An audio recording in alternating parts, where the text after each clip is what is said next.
Chicago, October 1970. The Palmer House Hotel's grand ballroom sparkled under magnificent crystal chandeliers as the entertainment industry's most beloved figures gathered for the National Comedy Awards. 350 of America's biggest names filled every table, from vaudeville veterans to television's newest stars, all assembled to celebrate the art of making people laugh. At table 18 sat Dick Van Dyke, comfortable and genuine in his perfectly tailored tuxedo, that infectious smile brightening conversations with Mary Tyler Moore, Rose Marie, and Maury Amsterdam, as they reminisced about their legendary television partnership. The evening should have been pure celebration for Dick. The Dick Van Dyke Show had concluded its historic run 2 years earlier, leaving behind a legacy that had redefined television comedy forever. Critics were calling it the greatest sitcom ever produced. International syndication was making Dick a global star, and he had become the undisputed master of television physical comedy. But across the ballroom, holding court at the head table like a king whose reign was being challenged, sat Red Skelton. Red was comedy royalty in 1970, a performer whose career had spanned 5 decades in every entertainment medium that existed. From circus performer to vaudeville star, from radio legend to television icon, Red Skelton had conquered them all with his unique blend of physical comedy, character work, and wholesome humor. His television variety show had dominated the airwaves for nearly 2 decades, making him one of America's most beloved entertainers.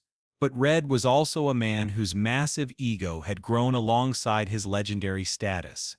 At 57, he was increasingly sensitive to suggestions that his style was becoming outdated, that younger performers were taking over, that his brand of comedy was being replaced by more sophisticated approaches. And lately he'd been watching Dick Van Dyke's meteoric rise with growing resentment.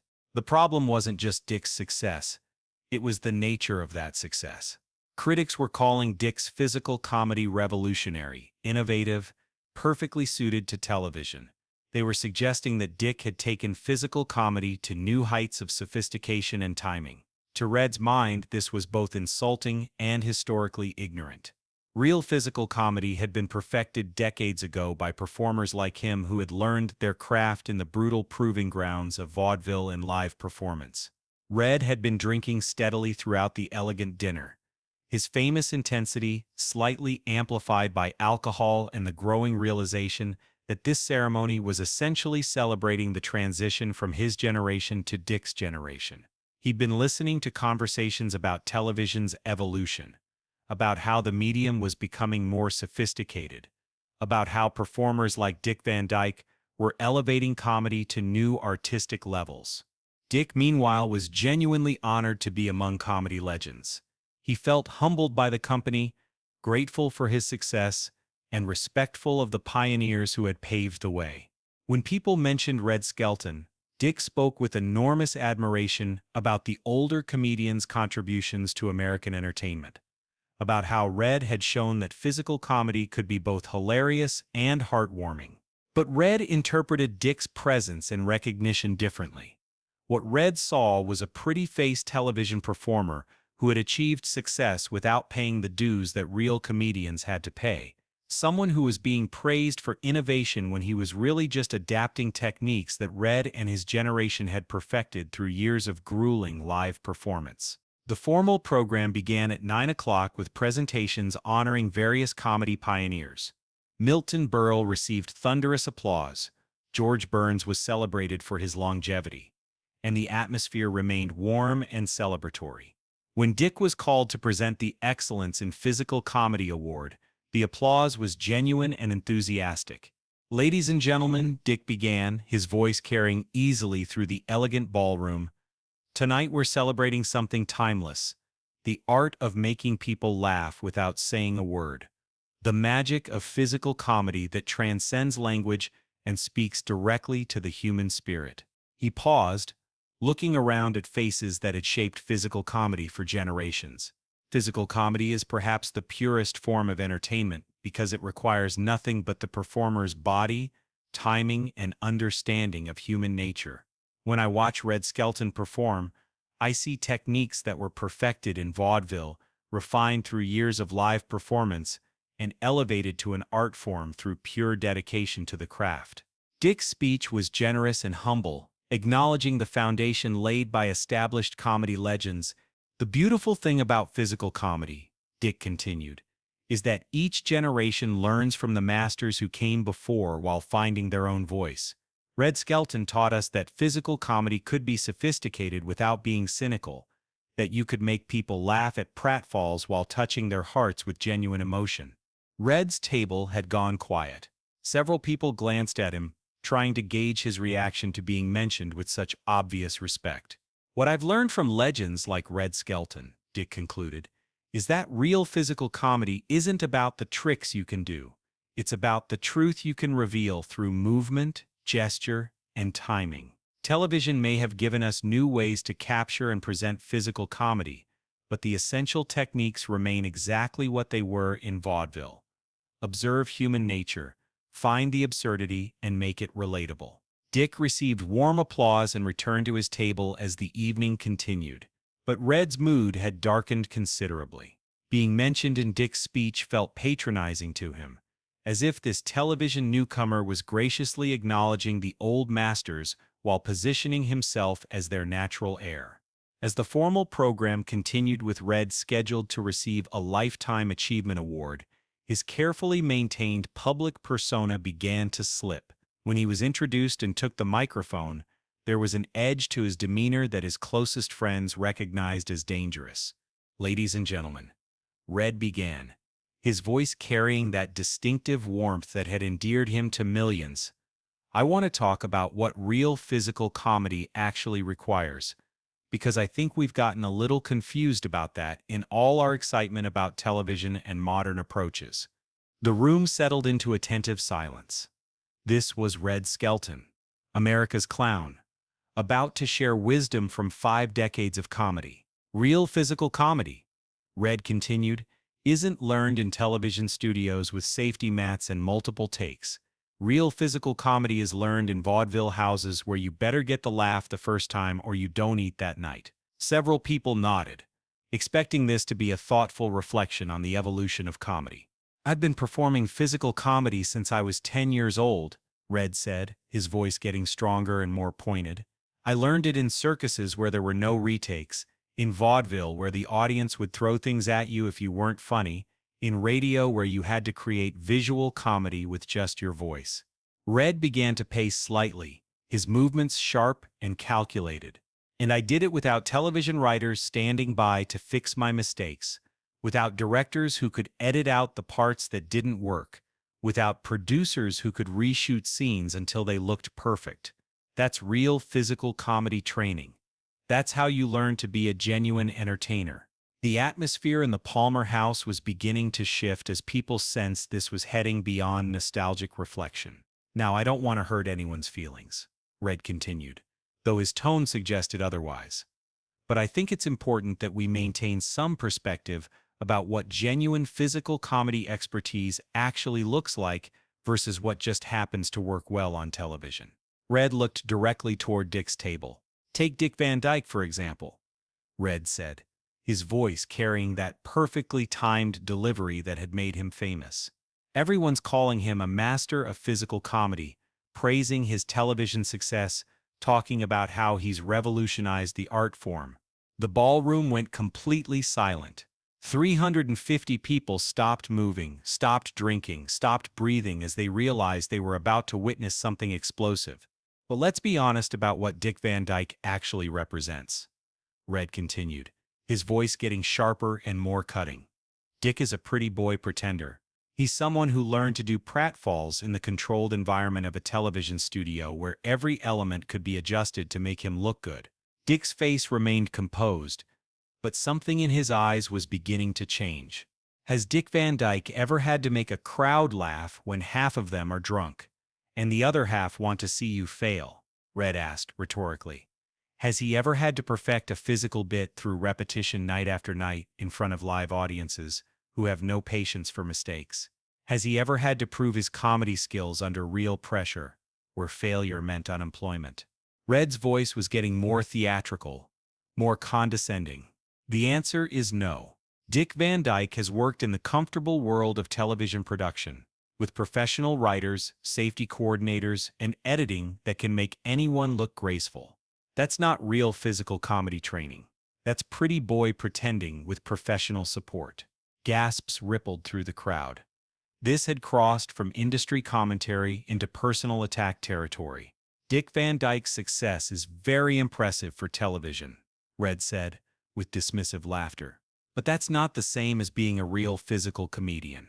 Real physical comedians earn their bruises in front of live audiences under difficult conditions. Television performers just need to be photogenic enough for cameras and coordinated enough to hit their marks. Red looked directly at Dick. So when I hear people calling Dick the master of physical comedy, when I see him receiving awards for excellence, I have to speak up. Because real physical comedy excellence requires real physical comedy training. And Dick Van Dyke is just a pretty boy pretender who happened to be in the right place at the right time with the right production team. The silence that followed was unlike anything anyone in the Palmer house had ever experienced. 350 people held their breath, waiting to see how Dick Van Dyke would respond to this devastating public attack from America's beloved clown. Dick stood up slowly, his movement deliberate and calm. When he spoke, his voice was quiet but carried clearly through the silent room. "Red," Dick said simply. "Are you finished?" "I'm finished when someone acknowledges the difference between real physical comedy training and just being successful on television," Red replied, his voice still carrying that distinctive confidence. Dick walked to the center of the room, positioning himself where everyone could see him clearly.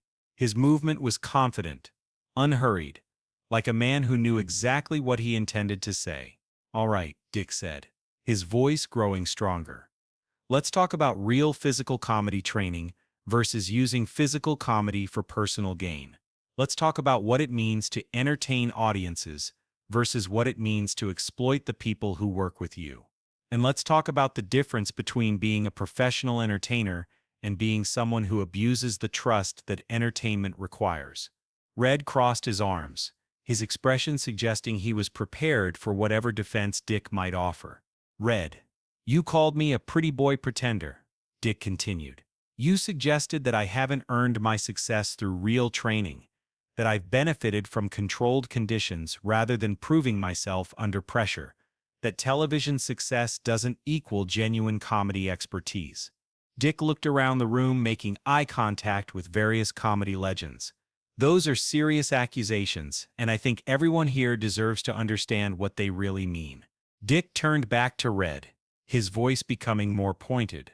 "First, let's talk about what physical comedy training actually requires. You're absolutely right that vaudeville and live performance teach skills that television can't replicate. The immediate feedback, the need to adjust in real time, the physical demands of repeated performance, those are valuable experiences." Several people in the audience began nodding. "But Red, comedy training isn't just about where you perform, it's about how you treat the people you work with. And I think it's time we talked about the difference between learning from young performers and destroying them." The room was completely focused on Dick now.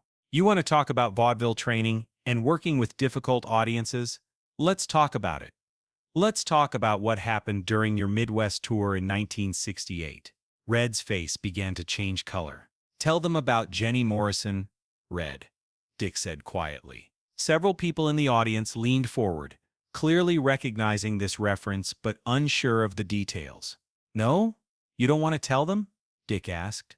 "Then I will." Dick turned to address the room. During Red's 1968 Midwest Variety Tour, he was working with a young female comedian named Jenny Morrison, a 19-year-old performer who'd been hired to do warm-up comedy before Red's headlining act. Dick's voice was getting harder now. Jenny was good. Really good. Good enough that audiences were responding to her more enthusiastically than Red expected, and Red noticed. Audible gasps came from several people in the audience. "So Red made a decision," Dick continued, his voice getting more passionate. "He told the tour managers that Jenny was disrupting the show's flow and needed to be removed from the tour. He said that having two comedians was confusing for audiences and that the shows needed to focus on established entertainment. The room erupted in shocked murmurs. "But that wasn't the worst part, Red," Dick continued, his voice getting louder and more commanding. "The worst part was what you did when Jenny asked why she was being let go." Dick walked closer to Red. "You told her it was because she was too young and pretty to be taken seriously as a comedian, that she was distracting from the real entertainment, and that she should consider other career options where her looks would be more valuable than her comedy skills." The room was absolutely riveted. A 19-year-old comedian was told by Red Skelton that she was too attractive to be funny, that her appearance was a problem, and that she should quit comedy because she was making him look bad by comparison. Dick paused, letting his words sink in. "You want to know how I found out about Jenny Morrison, Red? Because she wrote to me 2 years later when she was working as a waitress in Minneapolis, having given up on comedy entirely after being told by her hero that she didn't belong in the business." Dick looked around the room one final time. "So I called her. I listened to her story, and then I helped her get back into comedy. Because talent doesn't have a gender or an age limit, and young performers deserve to be mentored, not destroyed." Dick turned back to Red. "You called me a pretty boy pretender, Red. But the real difference between us isn't where we learned comedy, it's how we treat other people who are learning comedy. I lift up young performers, you tear them down when they threaten your ego." The silence that followed was deafening. Red Skelton stood there, his face a mixture of rage, humiliation, and something that might have been recognition of the truth. Then something happened that no one in the Palmer house expected. Red's legs buckled, and he dropped to his knees.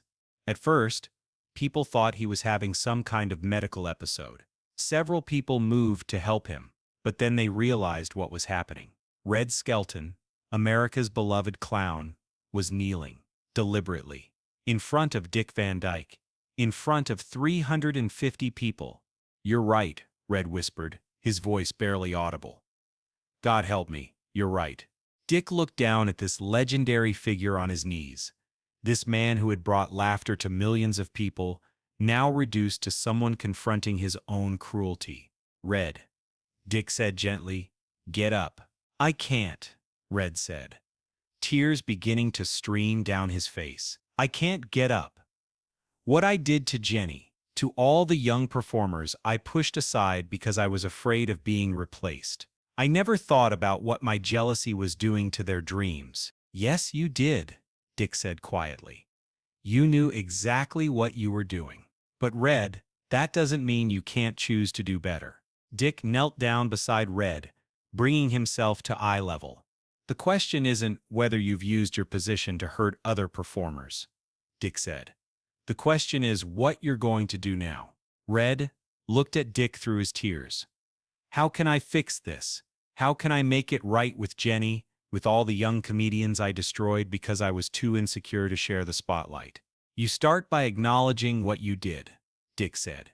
"You stop using your legend status to destroy other people's dreams and start using it to help them achieve their own dreams. You choose to lift people up instead of tearing them down." Red nodded shakily.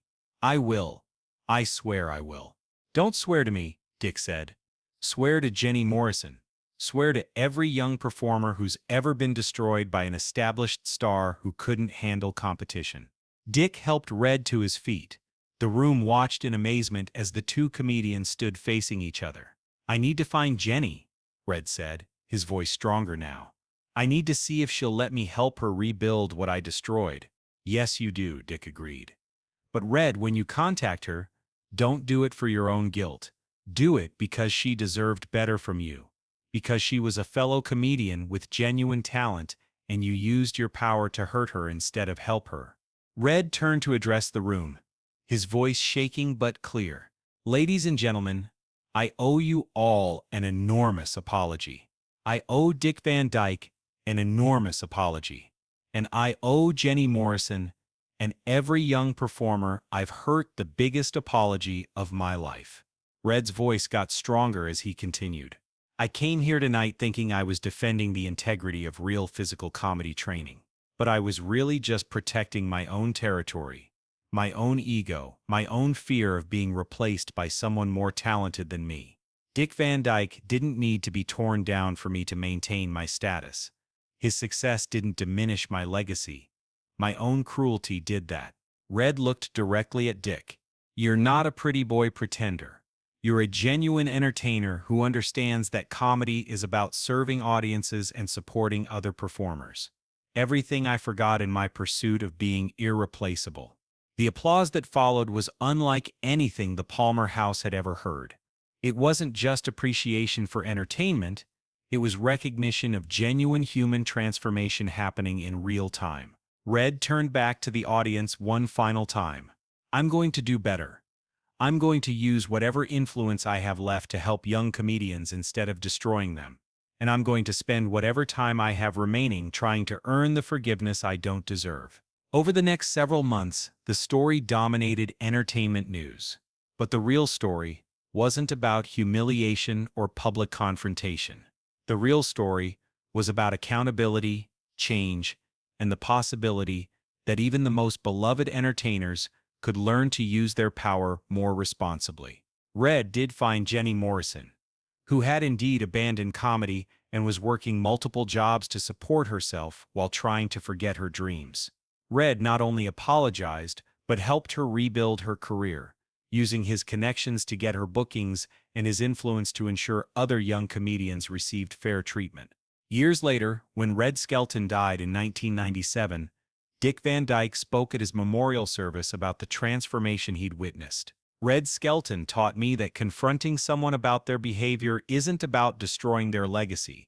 It's about helping them live up to the legacy they're supposed to have. The real Red was always there, buried under years of fear and insecurity. That night in Chicago, we just helped him remember who he was supposed to be. The story of that night in 1970 became more than just an entertainment industry anecdote. It became a template for accountability in how established performers treat emerging talent, proving that even the most beloved entertainers need to be held responsible for how they use their influence.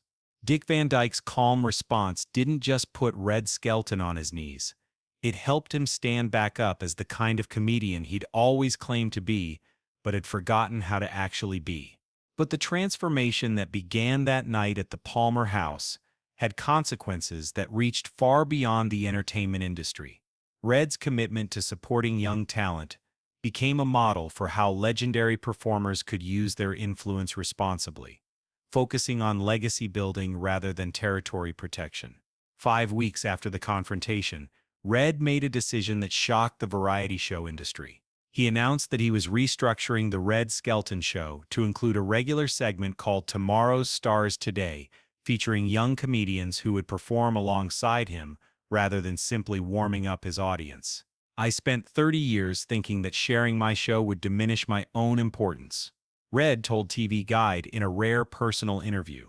But Dick Van Dyke taught me that the most important thing a legend can do is create opportunities for the next generation, not destroy them before they have a chance to develop. Red also made a public statement about Jenny Morrison specifically, acknowledging his role in ending her comedy career and taking full responsibility for what he called a shameful abuse of power motivated by my own fear of being upstaged.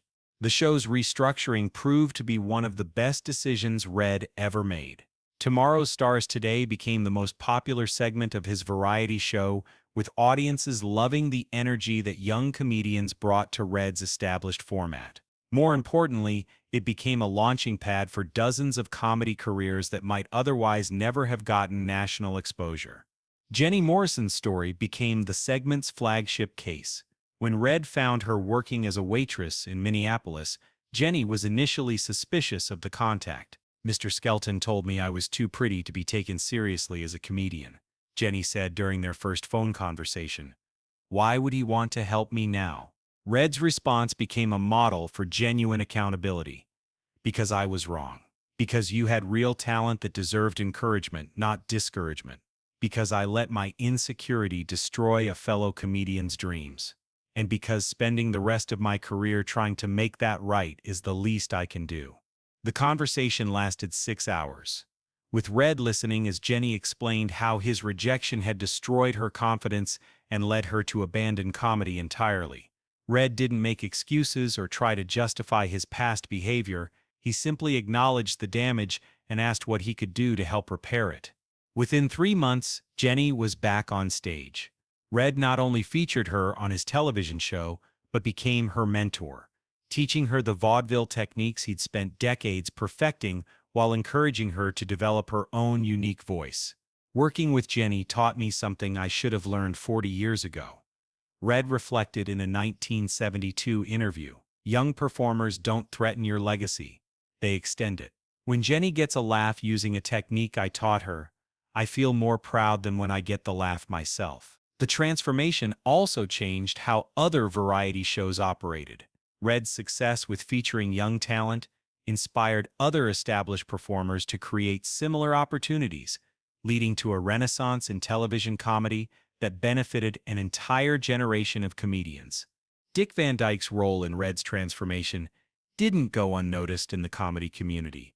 His willingness to confront a legend while showing compassion had earned him respect from performers across all generations. When young comedians faced difficulties with established stars, many of them would ask, "What would Dick Van Dyke do?" The Van Dyke method, confronting problematic behavior with facts rather than emotion, appealing to better nature rather than attacking character, became a recognized approach that proved effective in several other high-profile cases throughout the 1970s. In 1973, 3 years after the Palmer House confrontation, Red and Dick collaborated on a television special called Physical Comedy Through the Ages. The show traced the evolution of physical comedy from vaudeville through television, with Red demonstrating classical techniques while Dick showed how they could be adapted for modern audiences. Working with Red now is completely different from meeting him that first night, Dick told Entertainment Tonight during the special's production. The person he's allowed himself to become is so much more valuable than the legend he was trying to protect. Red's response revealed the depth of his transformation.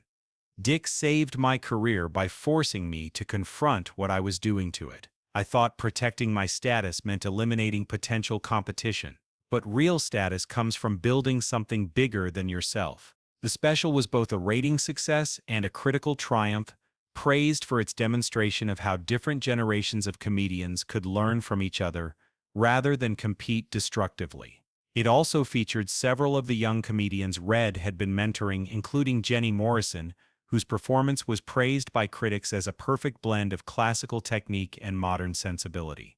Red's later television work also evolved dramatically. Instead of solo variety shows designed to showcase his own supremacy, they became collaborative efforts featuring multiple generations of comedians.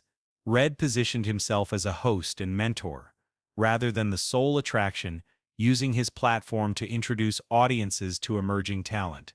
These collaborative shows proved more successful than his previous solo efforts, drawing larger audiences and receiving more positive reviews. Viewers particularly appreciated the variety and the opportunity to see both established legends and fresh faces working together. When Red's television show finally ended in 1971 after 20 years on the air, he continued the mentorship work through live appearances and comedy workshops. He established the Morrison Comedy Foundation, named after Jenny with her permission, which provided funding and training for young comedians who might otherwise lack opportunities to develop their skills. The foundation's motto became "Lift while you climb," and it quickly became a model for how entertainment industry philanthropy could operate with genuine integrity. Red's approach was hands-on. He personally auditioned applicants and worked with recipients to develop their unique voices rather than simply providing financial assistance. In 1985, when Red was receiving a Kennedy Center honor for Lifetime Achievement in Entertainment, Dick Van Dyke was invited to speak about their relationship and its impact on the comedy industry. "Red Skelton taught me something important about confrontation," Dick told the Kennedy Center audience. "When you care about someone enough to tell them they're hurting people, and when you do it with the goal of helping them become better rather than destroying them, that's not conflict, that's mentorship." Dick looked at Red, who was sitting in the honorees box with tears in his eyes. Red spent the first 50 years of his career being one kind of legend, the kind that stands alone at the top. But he spent his final 27 years being a different kind of legend, the kind that builds a ladder for others to climb. The Kennedy Center audience gave Red a standing ovation that lasted nearly 15 minutes, not just for his entertainment achievements, but for his transformation into a mentor and supporter of other performers. When Red Skelton died in 1997 at age 84, his memorial service featured dozens of comedians whose careers he had supported after his transformation. Jenny Morrison, by then a successful comedy writer and performer, delivered a eulogy that captured the real lesson of that night in 1970. Red Skelton made a terrible mistake when he tried to destroy my comedy career. But then he spent 27 years proving that people can change, that legends can learn to use their power better, and that the most important thing about making a mistake is what you do after you realize you've made it. Jenny looked out at the audience of entertainment figures. Dick Van Dyke confronted Red Skelton about his treatment of young performers, not because he wanted to destroy a legend, but because he wanted to save one. And in saving Red, he saved all of us who benefited from the man Red chose to become. The story of Red Skelton calling Dick Van Dyke a pretty boy pretender had become one of comedy's most important transformation narratives. It proved that even the most established, beloved, and powerful figures could learn to use their influence more responsibly when confronted with the consequences of their actions. More importantly, it demonstrated that accountability didn't have to mean destruction. Dick's approach, presenting facts calmly, appealing to better nature, and offering the possibility of redemption, had created change that lasted for decades and influenced an entire industry's understanding of how legends should treat emerging talent. The Palmer House that night had witnessed more than just a confrontation between two comedians. It had witnessed the birth of a new model for how power should be used in entertainment, not to protect territory, but to expand opportunities for everyone who deserved a chance to make people laugh.